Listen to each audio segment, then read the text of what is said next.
আমি জানি না আমরা এই মুহূর্তে কোন বাংলাদেশে দাঁড়িয়ে আছি।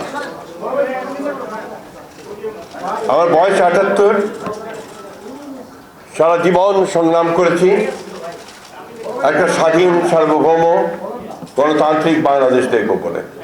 আজকে যে বাংলাদেশ দেখছি, এই বাংলাদেশের স্বপ্ন আমি কোনোদিন দেখিনি। প্রিয় সহকর্মীরা, অত্যন্ত পরিষ্কার, এখানে খুব কথা বলার কিছু নেই। আজকে ডেইলি স্টার নয়, প্রথম আলো নয়, আজকে গণতন্ত্রের উপর আঘাত এসেছে। আমার স্বাধীনভাবে চিন্তা করার যে অধিকার, আমার কথা বলার যে অধিকার, তারপর আবার আঘাত এসেছে। জুলাই যুদ্ধের উপর আঘাত এসেছে, কারণ জুলাই যুদ্ধ ছিল এই দেশের মানুষের অধিকার প্রতিষ্ঠার যুদ্ধ। আজকে সেই জায়গায় আঘাত এসেছে।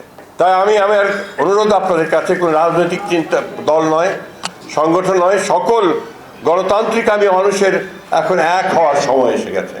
আমরা যারা অন্ধকার থেকে আলোতে আসতে চাই, আমরা যারা আমাদের বাংলাদেশকে সত্যিকার অর্থেই একটা স্বাধীন সার্বভৌম গণতান্ত্রিক বাংলাদেশ হিসেবে দেখতে চাই, তাদের কাছকে শুধু সচেতন হলে চলবে না, রুখে দাঁড়াতে হবে। এখন রুখে দাঁড়ানোর সময় এসে গেছে। আমি আপনাদের আহ্বান জানাবো, শুধু এখানে এসে একাত্মতা ঘোষণা করা নয়, মানববন্ধন করে সংহতি প্রকাশ করা নয়, আজকে সর্বক্ষেত্রে সর্বশক্তি নিয়ে আপনারা যারা বাংলাদেশকে ভালোবাসেন তারা সবাই ঐক্যবদ্ধ হন।